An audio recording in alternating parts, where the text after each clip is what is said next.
kind of got the inkling that maybe Akira is getting a little pissy with Knight here. Not for anything other than the fact that Knight was pretty quick to be able to keep up with him, and he was getting aggravated with it. There's one point where they're coming off of the ropes, and Kevin Knight looks to like do like the little splits jump with Akira going underneath, and Akira did not understand the assignment, or maybe Knight didn't. I don't know, but Knight ended up getting drop kicked in his nuts. Oh, dude,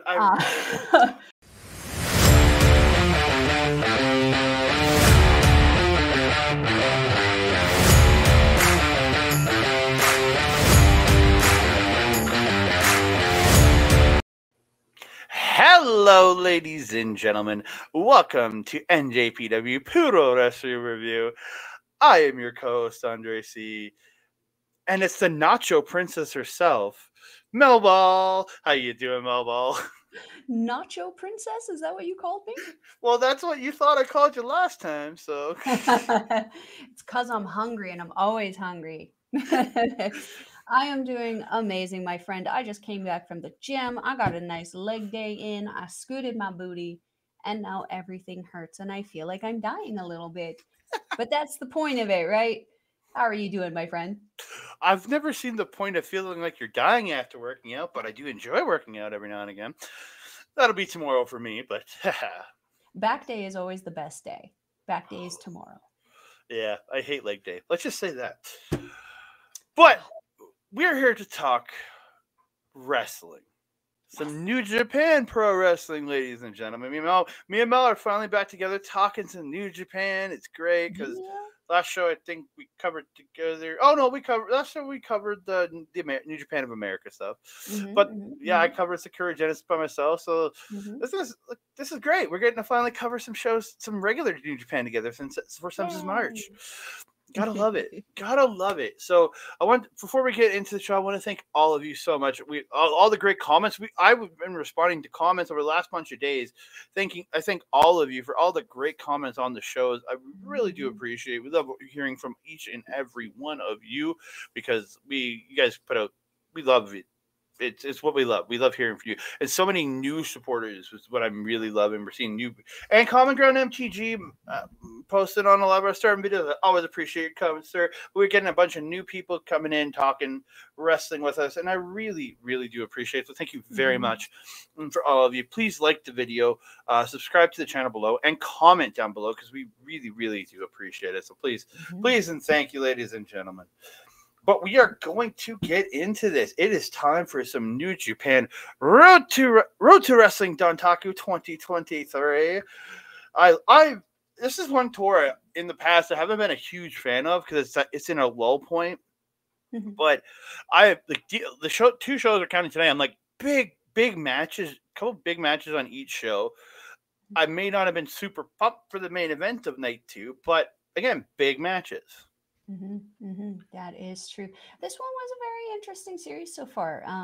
If you guys are playing the NJPW collection game, make sure you guys are checking in all of the check-ins when the shows go live. You can get 5 free tickets, which really helps when you ain't on there very much like this girl. Helps you get a few weekly draws on there. And there's a lot of really awesome prizes that you can get if you do your predictions pretty well, which I have not. Do better than Melball. Yeah, please do better than Melball. I don't know how you do that, but you can, I guess. Don't be so unlucky, I guess. Yeah.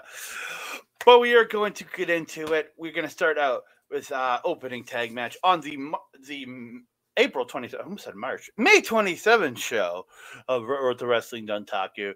United Empire's Aaron Henare, Great Okan, Oleg Bolton taking on Oleg Bolton and Oscar Loibe.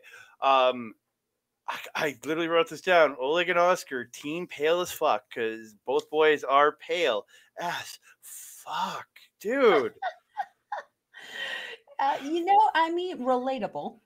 I mean, Snow White Queen. Right I'm not that fan myself, but come on, I'm not like those guys are white, like white, ghost white. Melball really weight. neither of them are hanging out with Tiger Mask. Oh God. That being said, though, I mean, both these guys, they may be pale, which is very relatable, but man, especially Oleg, is he jacked.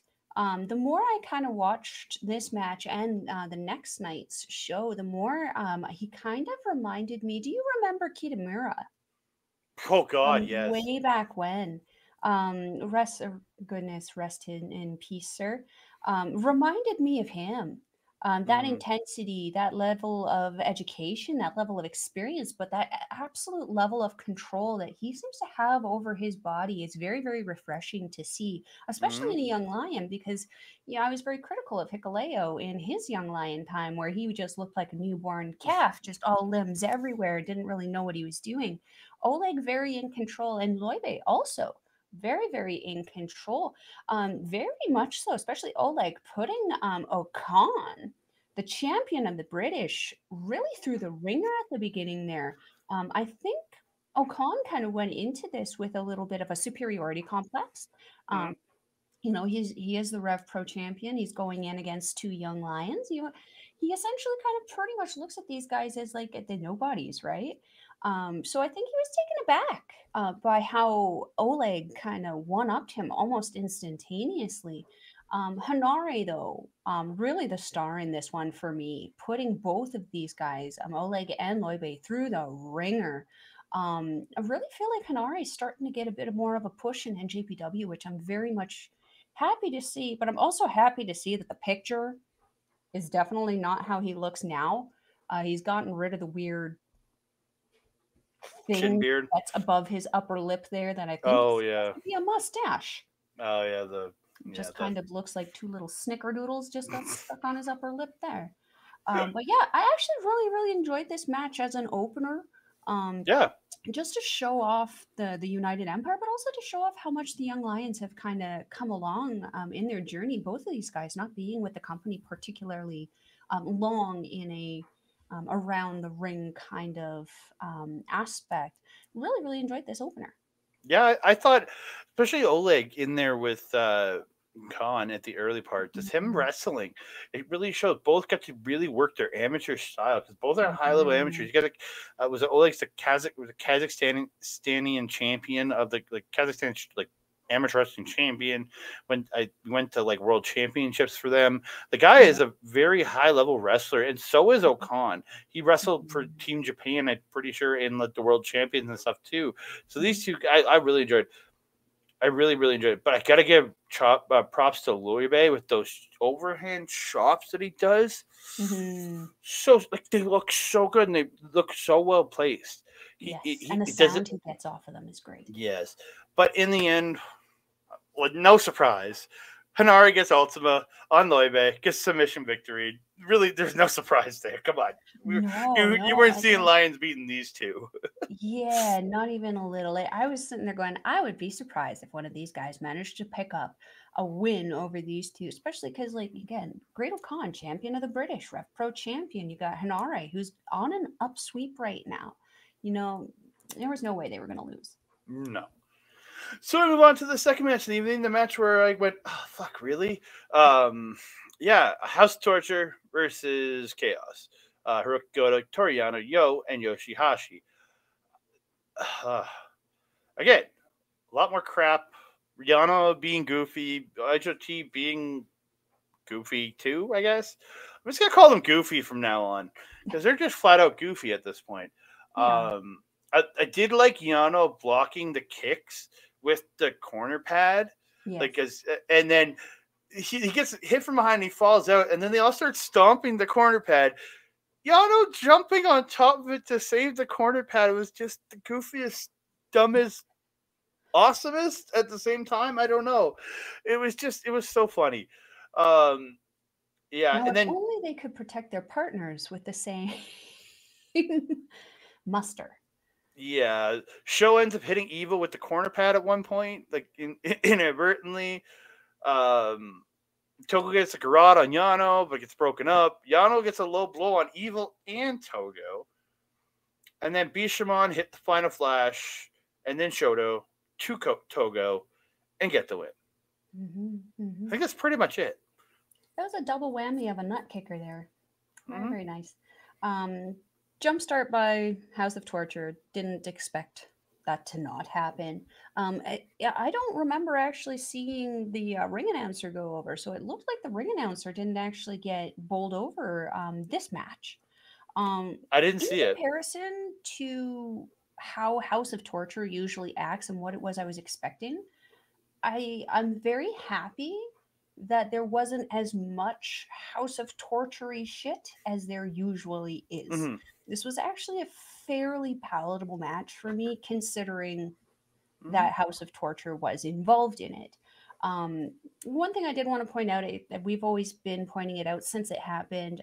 Yo's change in personality and attitude since his partnership with Lio Rush has just been so nice, because now he's kind of got this over animation personality that he was very much lacking before. He was very, very underwhelming with his performance and entertainment ability.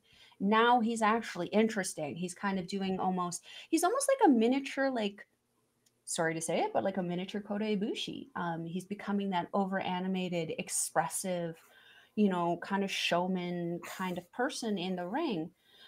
That being said, though, I would like to see him expand his outfit out of the white, gray, and black range to express how he is in other ways. Also would love to see Chaos, stop doing the freaking war drums. I'm so sick of seeing that shit. Stop doing it. It makes you guys look stupid. Especially Bishamon. You want to be taken seriously going for the IWGP World Championships? Bruhs, stop it. Start looking like champions again. Because at this point in time, I'm not excited to see them in any capacity in any tag team division. I'm bored of it. But yeah. I look at Chaos kind of as a whole the same way I've been looking at Bullet Club the last while. I think it just needs to end. Like, it needs some alterations, that's for sure. I just think they need to break it and create and just let something new come. Same with Bullet Club, same with Chaos. I think both just need to go everybody needs to go their separate ways and let whatever comes. Like, look what happened when you had Suzuki Gun break up. We got two great factions out of it, in my opinion, with Team DK expanding, and you have just 4 guys who I think are doing a pretty darn good job, right? Or just 5 guys. Well, 4 guys is what came out of it, but like just 5 guys now with a pretty darn good stable. Like, I just think Chaos is just run its course, and same thing with the Bullet Club, because these guys are barely Bullet Club at this point. So I haven't considered them Bullet Club since they formed. Yeah, so just let them be House of Torture, their own thing, and let Bullet Club go. We'll talk about it when we get to Bullet Club. The Bullet Club affiliation is the only thing that's keeping House of Torture money. Yeah, the only thing, because let me tell you, you don't see a sea of House of Torture banners out in the you see the occasional one, usually by a child who's clearly misguided in life, but you don't see grown people with money sitting there going House of Torture, House of Torture, House of Torture. And that should be something that NJPW takes into consideration. This is a faction that you can actually have be something incredible within this company, a massive, like, far end of the spectrum heel faction. And then with Chaos, you could split them up and create another extreme face that could be a perfect balance. But right now, with the balance of these two, it's just like, it's too close where it's like there's not a lot of teetering. It's just a kind of a mess, and it just guys need to. And I understand that Japanese wrestling is very much based on your faction. Stardom's the same way. Other companies have it too, but you don't need it. You don't need these overarching factions. Like, look at Okada and Tanahashi right now. Guys are in different factions. They're still working together. What's the point of them being in factions then? Okada is a whole nother discussion that we're going to have. So we'll have to move on to another match. We're going to move on to, I'm going to complain again, Bullet Club. Why they're still together, I don't know, because nobody's there. from the original faction, versus Guerrillas of Destiny, Hikuleo, Tama Tonga, and Master Wato. GOT is the one that attacks before the bell in this one. Which really surprised. Tama Tonga pulling on his old Bullet Club tricks, I guess. And Tama coming out pissed right on the apron, just right in the camera, you son of a bitch, and hitting the ring to attack Finlay. With some attitude, and I like it. Yeah, I like it at the start because it was because early on Kenta and Hikuleo were in there together, but like Hikuleo was getting dominated by Kenta for a little bit because Kenta kept dodging and getting kicks in and stuff.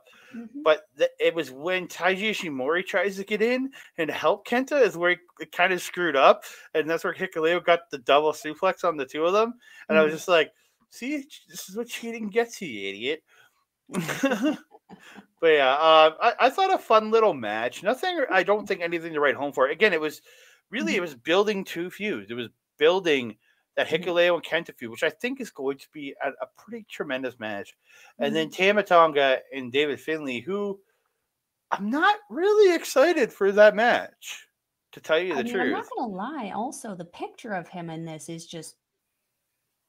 Finlay? I feel like I'm making the same face right back at him. Who is that? Does not to look me, like.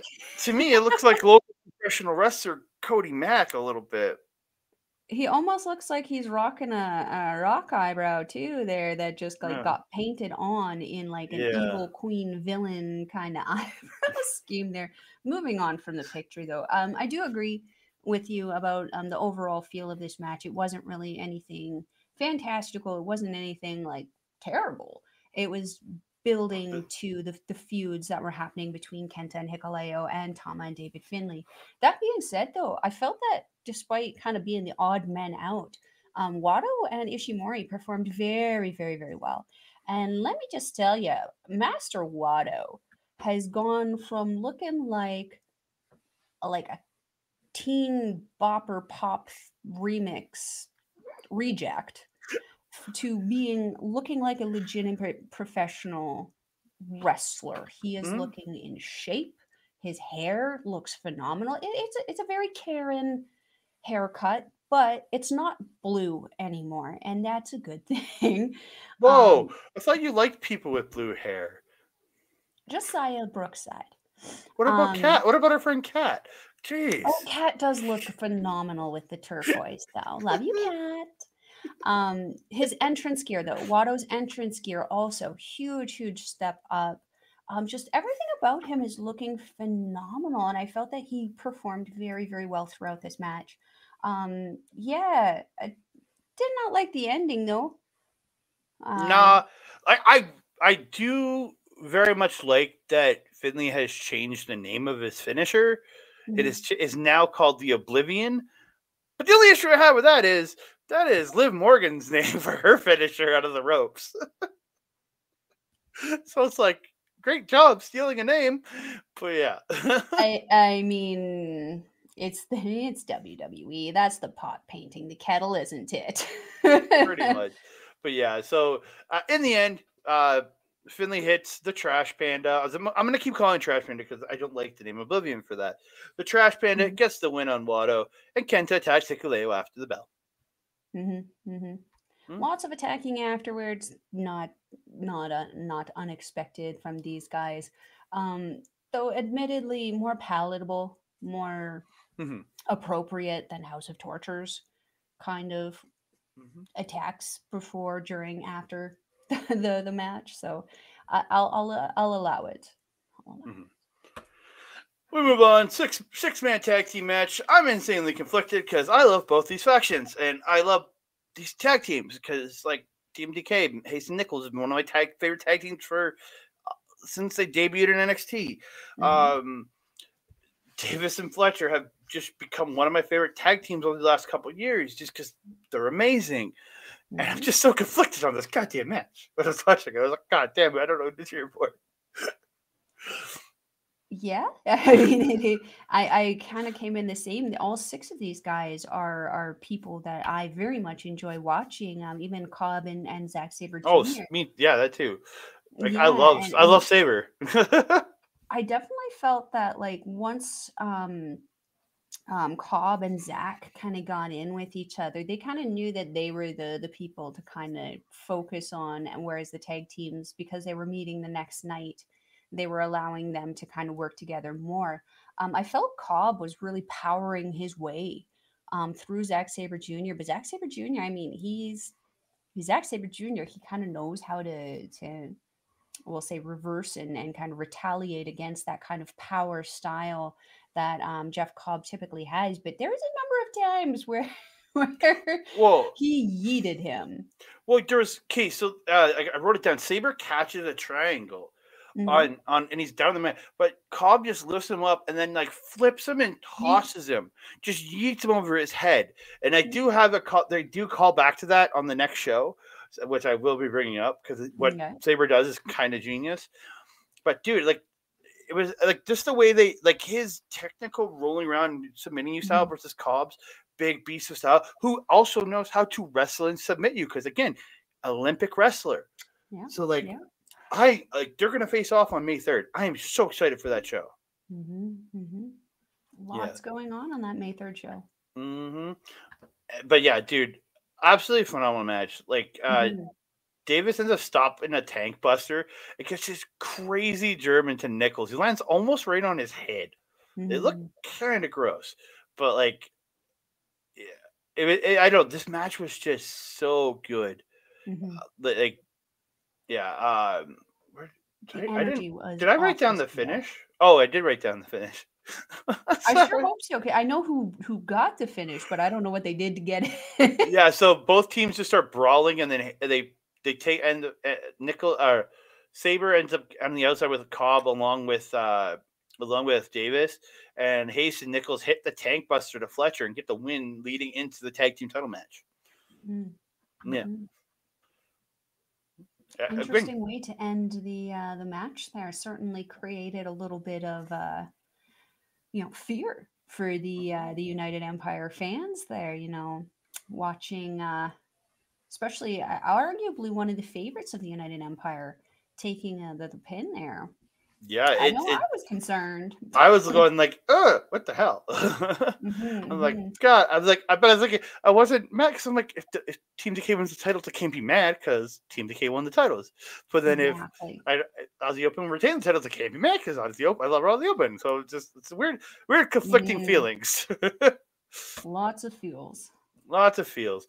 Move on, 8-man tag match. It's Chaos, Kazuchika Okada and Tomohiro Ishii teaming up with Great Bash Heel, Togi Makabe and Tomoaki Hanma, taking on Strong Styles, El Desperado, Minoru Suzuki, and Ren Narita, who are teaming up with Shota Umino. I have an opinion I on would love to Shota hear it. Umino because I love Shota Umino. I absolutely love him. But holy heckin' frackety fruit frick fracky, man, why do you have such a long intro? Come That's my in, biggest problem with him. do your shit, get there quicker. Like I could literally go have a shower, come back downstairs, and you'd still be doing your thing where you're just like da na na na na na da. No, What? stop. It's Come it's out, do your stuff, start the match. it's emulating John Moxley. That's what it is. Mhm. He's the Japanese John Moxley is what he's trying to be, along with also being the next Tanahashi and the next Naito, all wrapped into one. Yeah, and Moxley doesn't stop and cater to the children. He will knock the children over to get to the ring. He does now that he's a heel, but when he was a face, he would stop and like fist bump people when he was a face. Okay, so I don't watch AEW. So Yeah, we don't when know. he was a face, Moxley did like fist bump fans and stuff like that, where he didn't like But he stop like didn't go Umino out does. of the way. No. Where Umino's Bret Harting it up by handing stuff out now. So that they're Mm-hmm. like even more. There's another person you're trying to like. It's like pick one person, just emulate them. Like pick one of the four, man. Yeah. Jesus, you don't have Because to be. now his wrestling is also becoming so much so like Tanahashi, which I love Tanahashi and I love seeing it.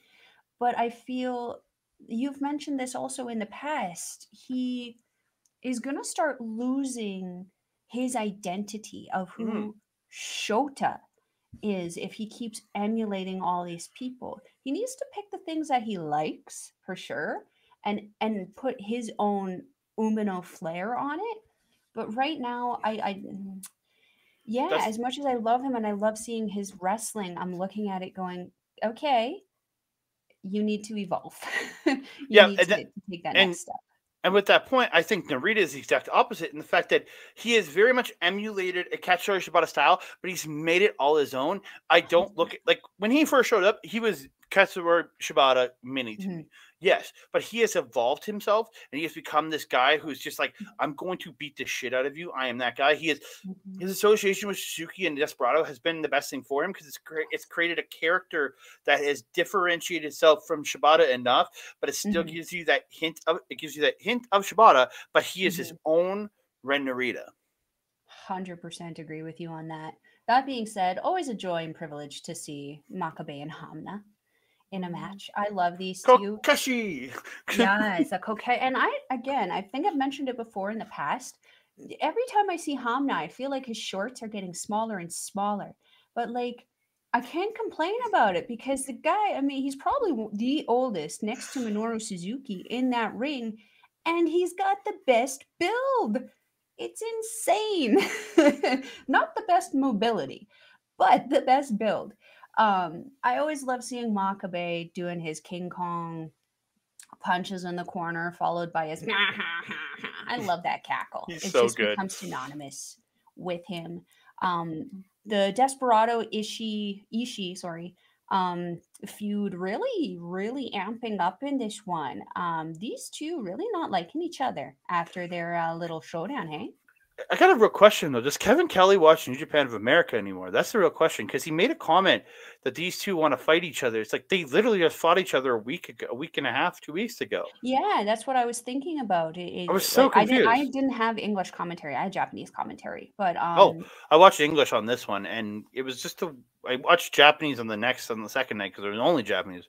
But I watched the English one on this one, and it was really weird. I was like, did you not watch Capital Collision? And then he references Capital Collision later in the night on another match. So I'm like, so okay, so you watch it. If you watch these two wrestle, or is this on the Philly show? I don't know. I can't remember. It's on You one would of those. have to ask Kevin. No, it was on Capital Collision. I'm pretty sure it was on the Washington show that it was Destiny versus Ishii, and yeah, I was definitely feeling like whatever tension they have right now is kind of spilling over from that meeting. And has been continuing ever since. I wish I could understand what they're saying to each other. Because, like, I don't know what it is that Ishii said to Desperado after, but holy hell and shit, did that unlock some kind of God mode in Desperado where he was not backing the hell down from anything? And it was very much so to his detriment. He got his ass kicked for it. Oh, yeah. That's like my big highlight in this match, again, and I've said this many times, is Hanma. Like, when he gets in there, because you don't have any expectation of the guy, and he's smacking his head, he's just like he's Hulk. Like He's so happy. He's a Japanese kind of like Hulk Hogan ripoff. Is what, like, if you look at his tights, you look at his Hamna, like it's all a Jap, but it's just he's slapping the head instead of the slapping, like it's just slapping the head, and he gets you going. And he's just like he's such a joy to watch. And then I'm watching Okada in this match, and I'm like, why isn't he taking time off? I thought the same thing, like the one good thing about Super Juniors coming up, I really hope Okada takes that period off and doesn't come back till the finals. I really do, because I could do without seeing Okada on a show for a few weeks. Yeah, he's kind of become that, because we mentioned this when he started his initial title reign there, when he won the IWGP Championship. We're kind of like, I don't think we want this. And we're still at that point of we're not really wanting this. It's like ever since Ibushi sky sparkled his face, Okada has kind of almost been in this limbo where he was kind of, I think, forced to take up a mantle that he didn't want to take up at that time. And that has continued now and is starting to show in, I don't want to say a complacency, but it's showing in like a lack of something. Like there's a distinct lackluster in him right now. And I think I agree with you in that if he took a step back, even just for a month, to just, be off of social media, focus on himself, focus on his family, kind of go quiet a little bit, I think that will create an exciting pop when he does come back after that month. But yeah, the end of this one. Shota pulls an exploder on Hanma that gets to Death Rider and wins. But at least we saw Kokeshi before. We did get a Kokeshi, yes. We did get a Kokeshi. And I think Hanma also just smiles so much. You can see that smile just radiating off of his face in the midst of that just dark, dark tan there, which I think also contributes to his energy. You're right. I love seeing Hanma.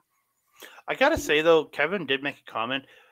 The only title Okada has ever held in this company is the World Championship, whether it's the IWGP World Championship or it's the old style title. Kevin said this. So, and it's him and Ishii and a mystery partner on May 3rd challenging for the 6-man titles. What scares me here is that Kevin's saying he's never won a title that wasn't the world title. Never won an Intercontinental, nothing. Is he going to take the 6-pans with Ishii and their mystery partner? That's what scares me more than anything. Yeah, because it concerns me a lot also because on that show, I mentioned this to you before, there's somebody who has been on like every show for the last decade that is not on that show yet, and that is Okada's partner as of late, Hiroshi Tanahashi.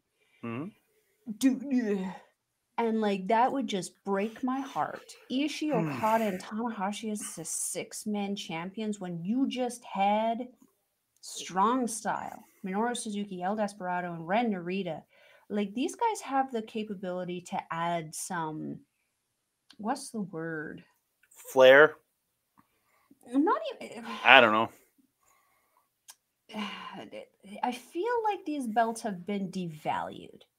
So I feel like them having them can add something back to the belts because they were held by House of Torture up until that point.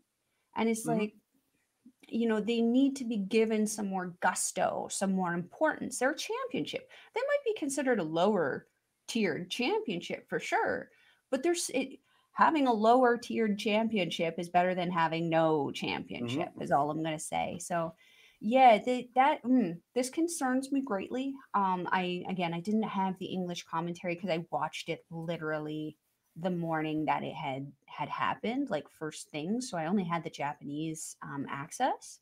But yeah, really, because they were doing live English commentary. It wasn't an option on the thing. Oh, I found it that morning. I don't know what to tell you, man. Like I'm telling you, I didn't have access to it. No, I'm just saying. I'm surprised. I found it. It was a. Well, look at you going on other places. Like, I have the app. That was all I had, and I only had Japanese. It only had Japanese option. Anyway, after this match, they had an interesting promo, and they showed it on the next night too. That I don't understand. It's a return trailer. We don't know who. It's either going to be Yota Tsuji or Yuta Nakashima, I think. Personally, it's going to be one of those two. Yuta Nakashima is on excursion. The young lion, Yuta Nakashima? Yeah, Yuya Nakashima and Yuya Uemura. They're on excursion right now, right? In America. Tsuji is on excursion. Yeah, Yota Tsuji. Not Yota Yakashima. He performed the next night, Mr. Afro. No, I said Yota Tsuji. Yota Tsuji. Yeah, I said Yota. Yeah, Yota Tsuji and Yuya Uemura. Confused me. Yeah, no, I said Yota. I meant Yota Tsuji. Maybe I messed it up. Or which is on excursion? Yota Tsuji and Yuya Uemura. Yeah, it's going to be one of those two. I think is coming in with this return. I definitely don't think it's going to be Yuya Uemura. Definitely, from what I've been seeing, he's still got to do some work.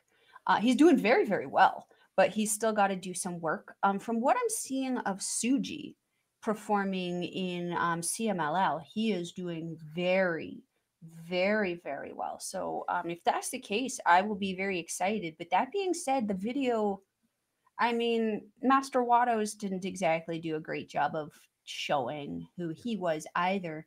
But usually they give you some kind of inclination in the video of what it's going to be or who it's going to be.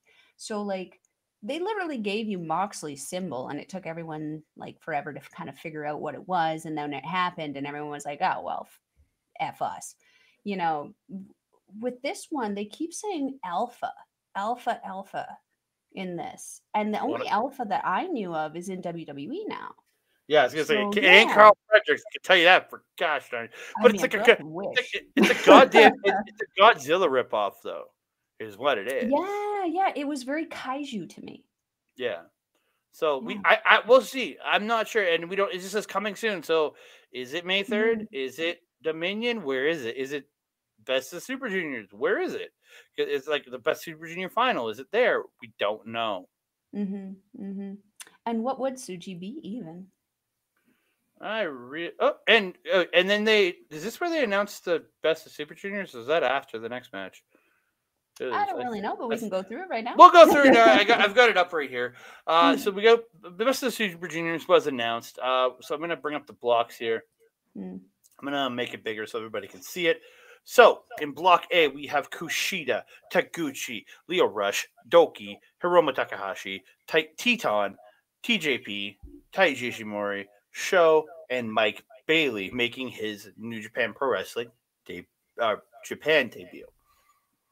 And over on the B block, we have Francesco Akira, El Desperado, Bushi, Yoshinobu Kanemaru, Yo, Robbie Eagles, Master Watto, I say water, Master that water, and Clark Connors finally coming back over, Kevin Knight, and the debuting newest member of the United Empire, Dan Maloney.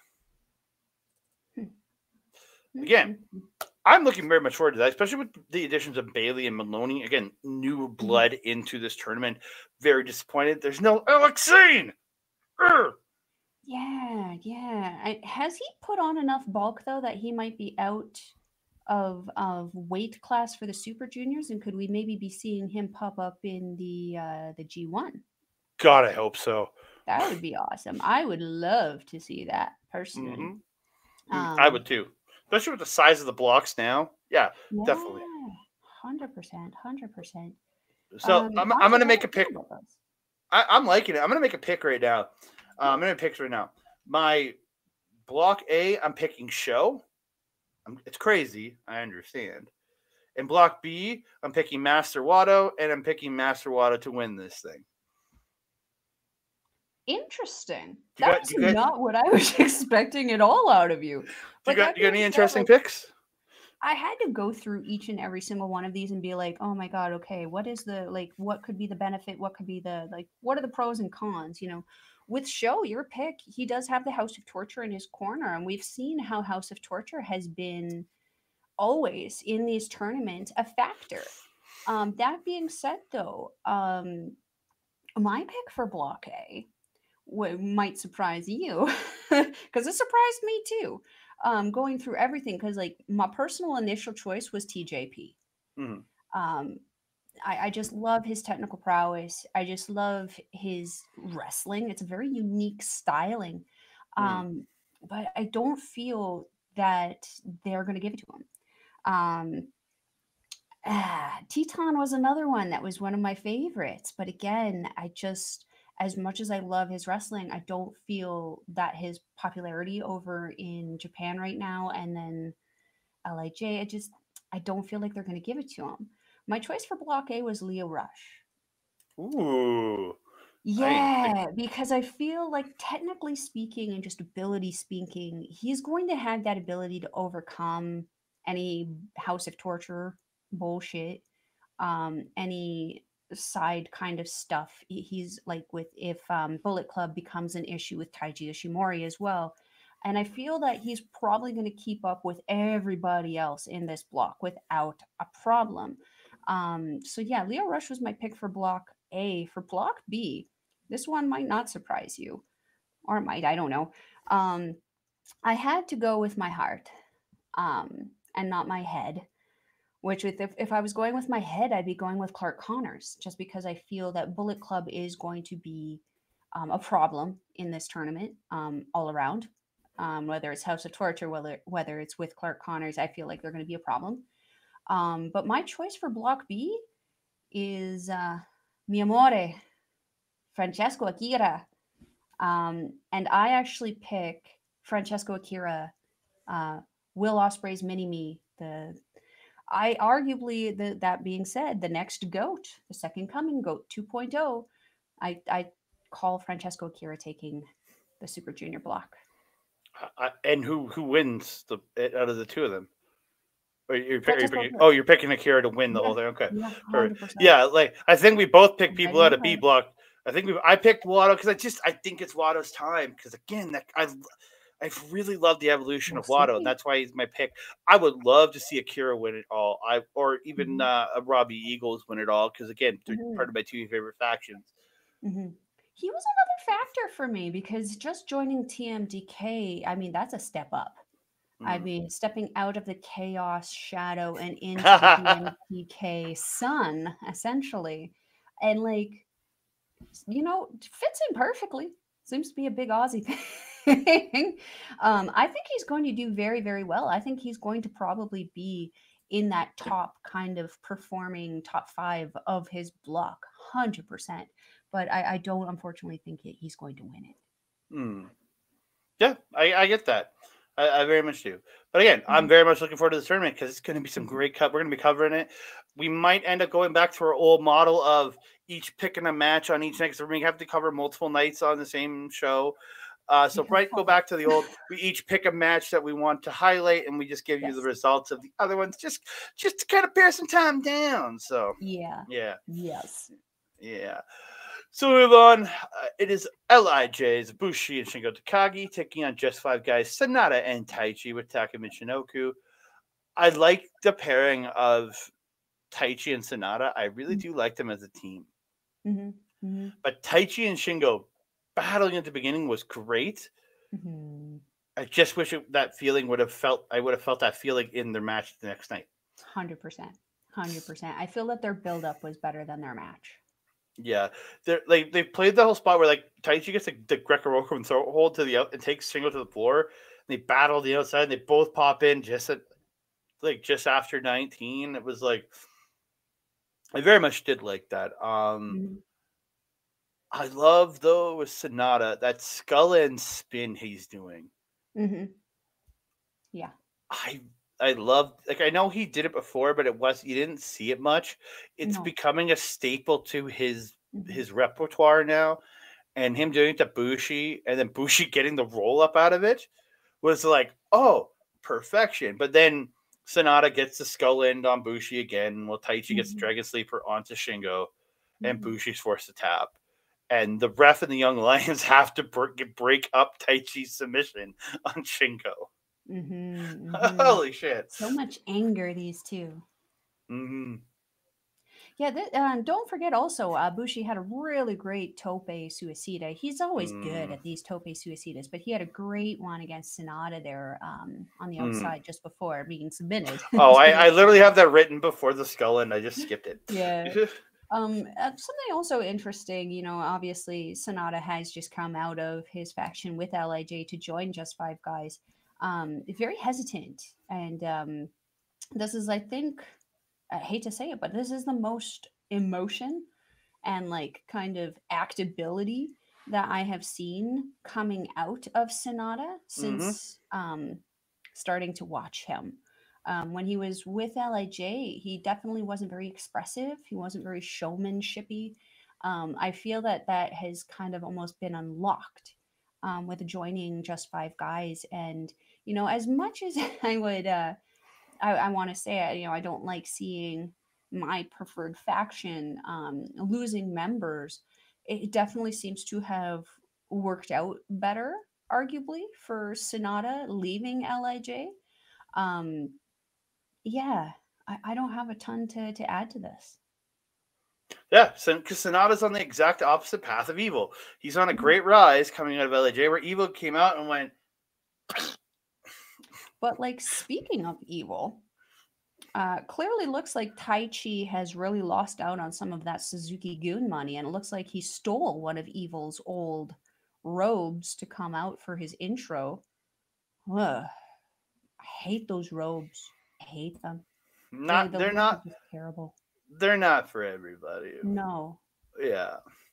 Oh, this was fun though. This was a great match. This was absolutely phenomenal. I got to listen to Kevin Kelly, and he's talking he's making references to Gino Gambino, and Doki's getting the Doki Choki.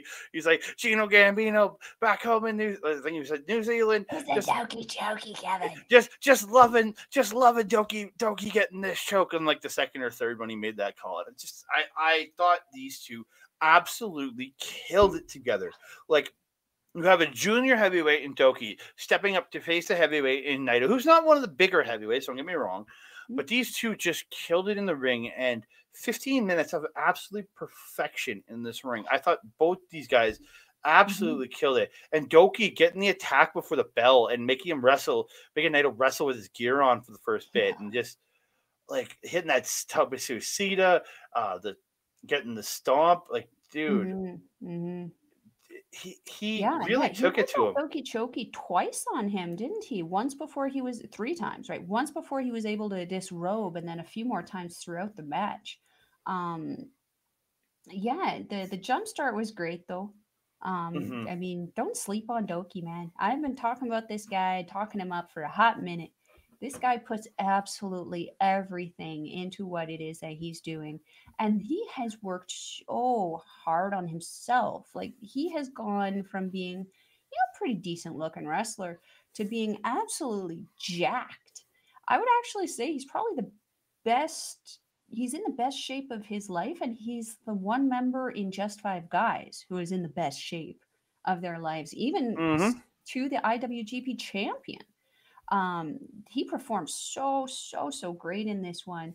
The DDT that he hit on Naito was absolutely crazy. Oh, that daybreak? Yeah. Stood Naito up on his head for a few seconds before he went fully over. What was the other thing that I had on here? The combinación Calpron that Naito always does. That's one of my favorites. I just love saying it. And I love the way Kevin says it too. Combinación Calpron. Like, it's just so cute. So sort of and everything. But yeah, this match, absolutely insane. Absolutely insane. I have to really give credit to Doki. Like, he had a couple times where he had a reversals for Destino a couple times. Like, he went for the Destino, and then he turned it into a wheelbarrow roll. And then he goes for the Destino, gets a backslide out of it. And backslide, and then turns it into Doki Choki. And then they end up trading pins, and he gets another Doki Choki. And that's where Naito almost passes out, but he just gets the ropes. Absolutely phenomenal. And then Doki hits that daybreak, and I was just like, yes! When he came flipping over in that DDT, when he came flying over in that DDT, I was just like, yes. And he tries suplex to La Luna, but can't. Hits the Enziguri, but Naito ends up stopping his suplex and comes down into like a Destino, and then gets a 2 out of it. Then he picks him up, hits him with a move I haven't seen him ever do. Hits a brain buster, and then hits Destino and gets the win. Absolutely phenomenal match. Absolutely phenomenal match. Don't sleep on Doki, you guys. I mean, we might not have picked him to win the Super Junior block, but it's only a matter of time before he's winning championships. Just remember, like 8 months ago, I was calling him Dookie. So yeah, you were. I've really taken a left turn on how I feel about Doki. He is absolutely like. Left turn, you've like spun around a few times with a blindfold and were shoved in a different direction. He took a step up to the limelight, and he's done absolutely phenomenal. 100%. We move on. Semi-main event of the evening. My main event of the evening. It's Catch 22. Francesco, Akira, and TJP defending their titles against the intergalactic jet setters Kevin Knight and Kushida. This match was tremendous. Yeah. Yeah. The funniest thing for me to come out of this, I didn't send it to you because I don't think you had seen the match yet. Because again, I watched it very, very early, and I think I actually was done the show before you were even ready for it. I think I was done the show and ready to watch the next one. Anyway, Kevin Knight and Akira, there's a one point where they're just having their issue, like their exchange. Kind of got the inkling that maybe Akira is getting a little pissy with Knight here. Not for anything other than the fact that Knight was pretty quick to be able to keep up with him, and he was getting aggravated with it. There's one point where they're coming off of the ropes, and Kevin Knight looks to like do like the little splits jump with Akira going underneath, and Akira did not understand the assignment, or maybe Knight didn't. I don't know, but Knight ended up getting drop kicked in his nuts. Oh, dude. And I kid you not, I cackled. Like, I just started laughing. And I'm sorry, Mr. Knight, because I'm sure that didn't feel too good on your nuts. But man, was it a funny thing? Because just the look on Akira's face when he came up after that, it was just like, you mamma jamma. I was just like, oh, that was intentional. And even if it wasn't, he played it like it was, and it was hilarious. It gave me a good little chuckle. Yeah, that was an interesting spot, man. Yeah. But there is so much crazy shit in this match, man. Yeah. The very beginning spot between TJP and Kushida before Akira and Knight even got in there was just absolute perfection. I mean, TJP, he's just so good. He's got that very technical lucha, kind of very unique styling to him that I don't think anybody else kind of has. But then Kushida also has that very good technical background that can keep up with that very well. It made for some very, very fun entertainment.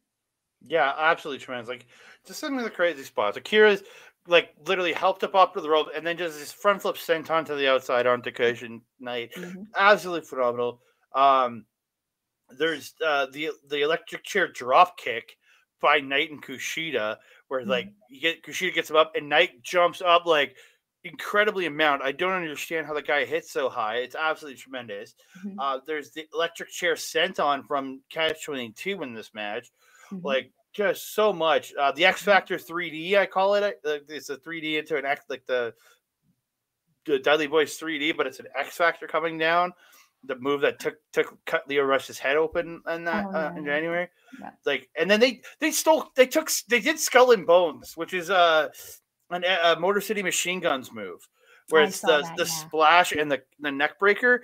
Like, just the things that they pull out is absolutely phenomenal. But like, dude, like Kushida getting into the wrong corner for a tag.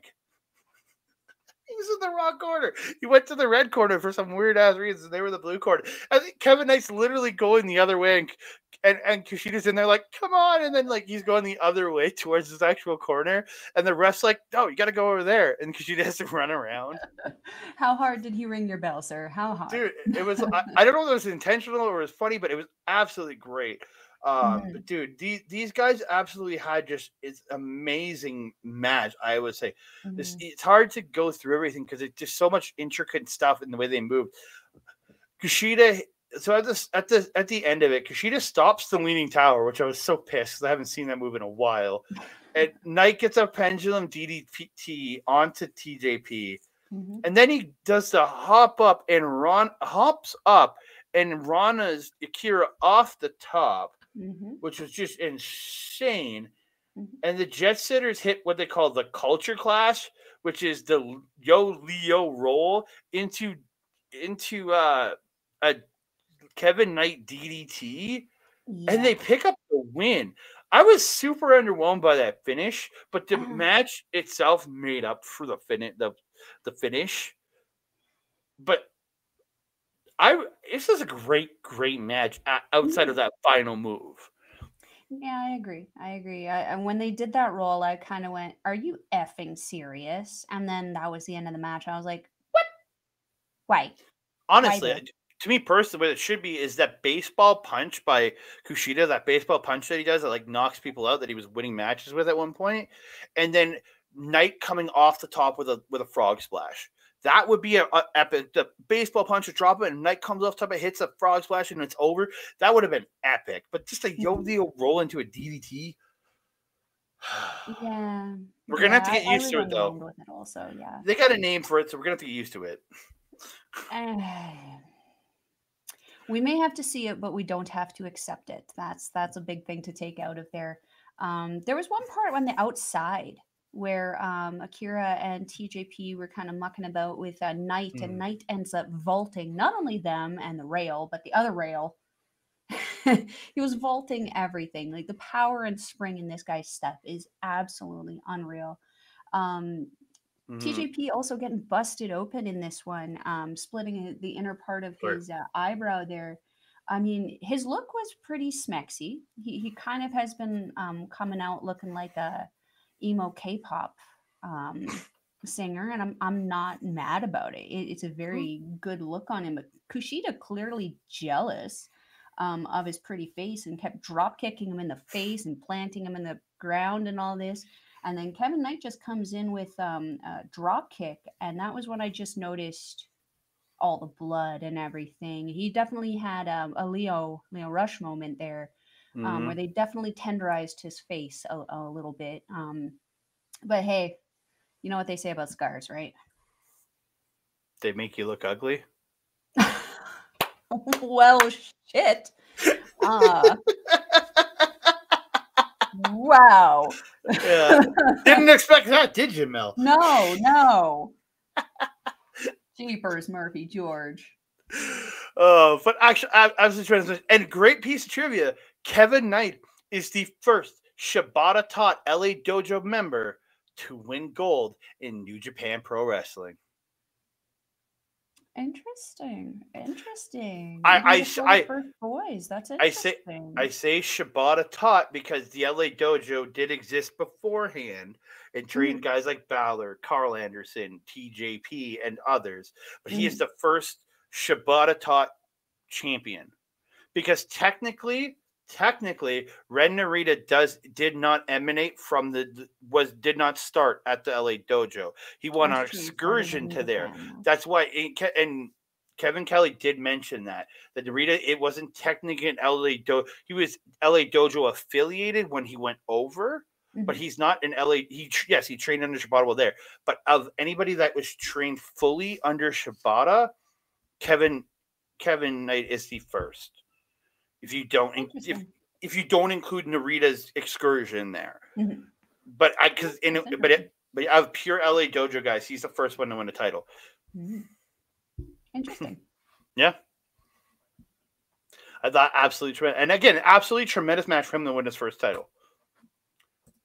And then we got a good match in the main event. Yeah, match was good. I wouldn't call it great. It's Hiromu Takahashi defending the title against Yoshinobu Kanemaru.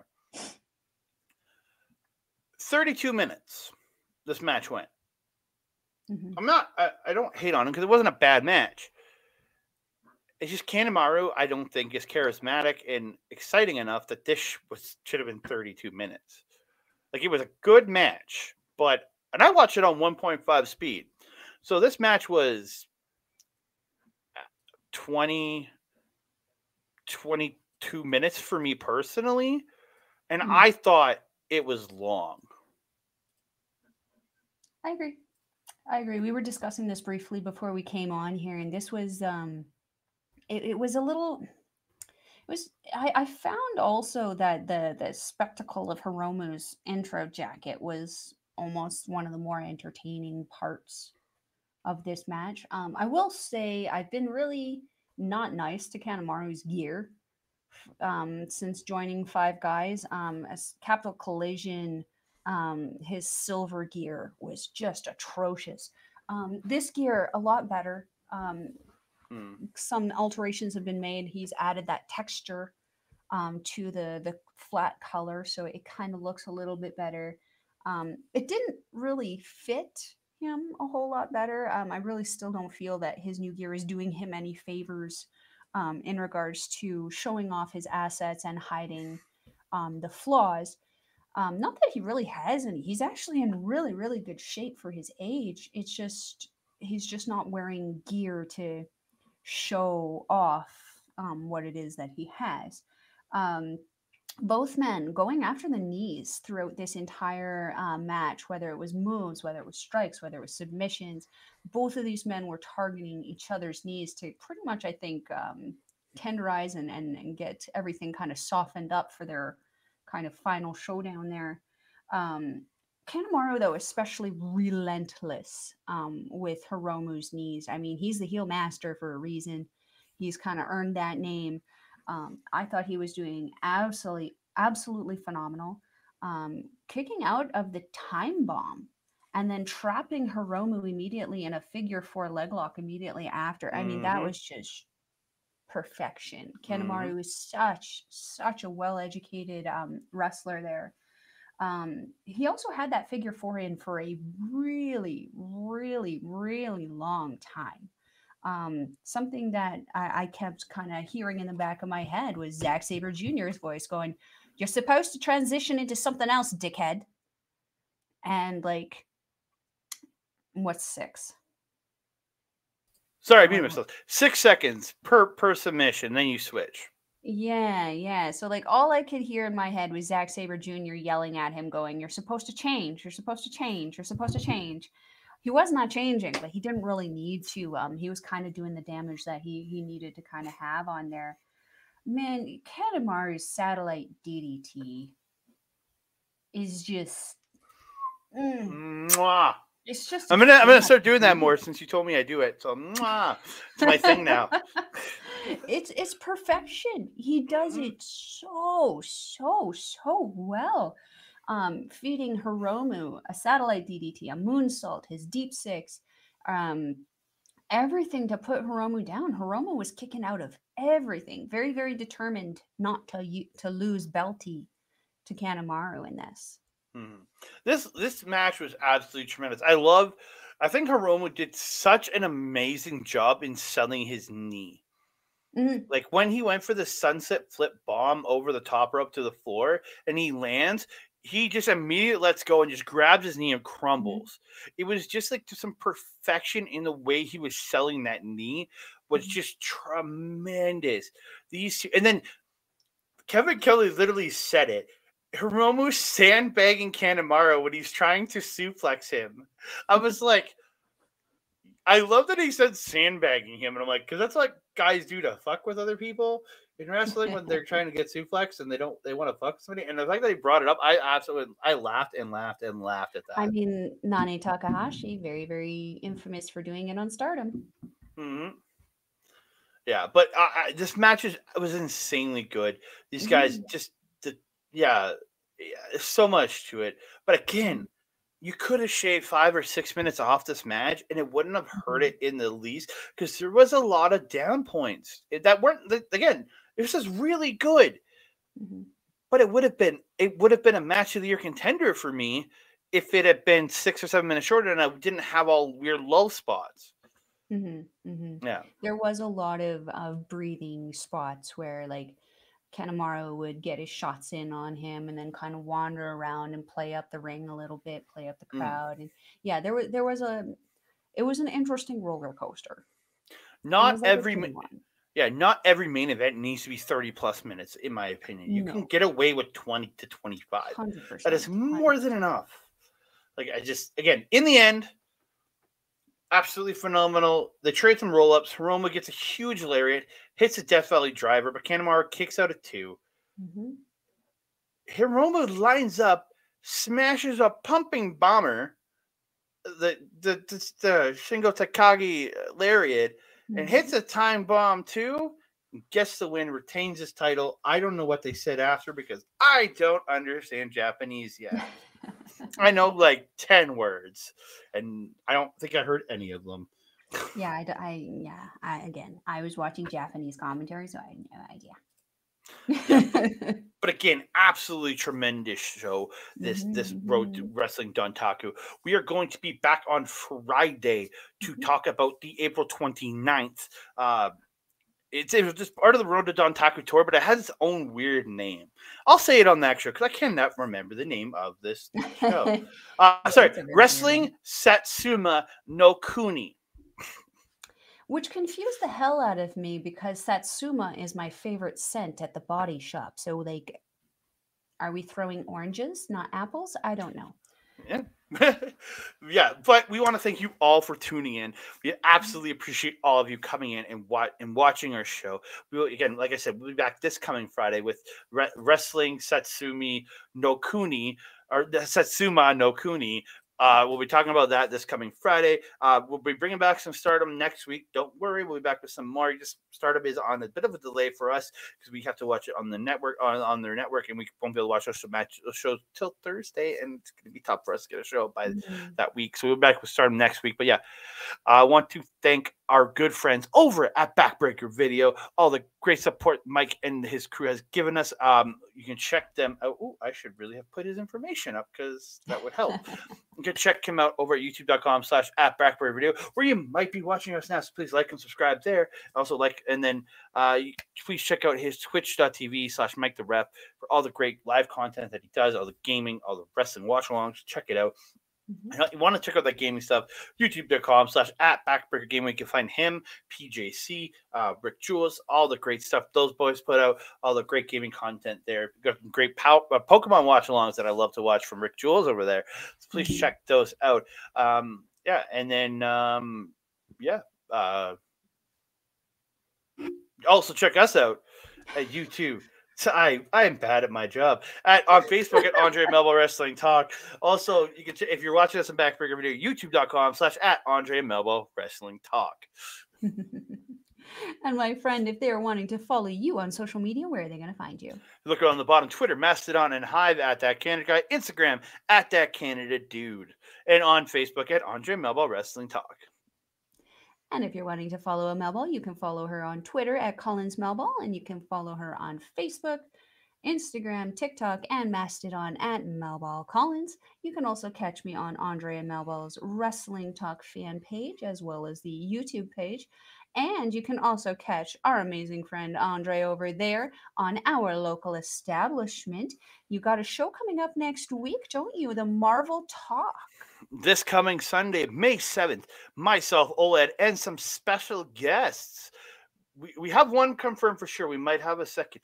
We'll be taking a look at the brand new Guardians of the Galaxy Volume 3. I'm so excited. I'm going this Thursday, May the 4th of Star Wars Day. I'm going with my buddy Zack. We're going to go see this movie. I'm so excited. Oh, God, I can't wait. That's going to be exciting. It's exciting. And also on our local establishment, you can catch a Melball on the Paramindful show that comes off. It's on Mondays right now. We might be switching it to Wednesdays to kind of work with the Raw watch along, though, just because we have our good friend Carl on there and we don't want to cause him any stress or anything. That being said, you can also catch Melball on Astrid Pizarro's YouTube page there for the Ladies Wrestling Showcase every 2 weeks. We have another episode coming up this Friday. You don't want to miss out. We're talking about some pretty fun topics. A lot of Stardom. We're going to be talking about Mercedes and the recent title match she had against Mayu Iwatani and what's coming next for Mercedes and Momoko, who is going to be joining the NJPW Strong Women's Championship Tournament. So we're going to be talking about that. You don't want to miss out on that. That being said, do you have anything left to say to the beautiful people, Andre?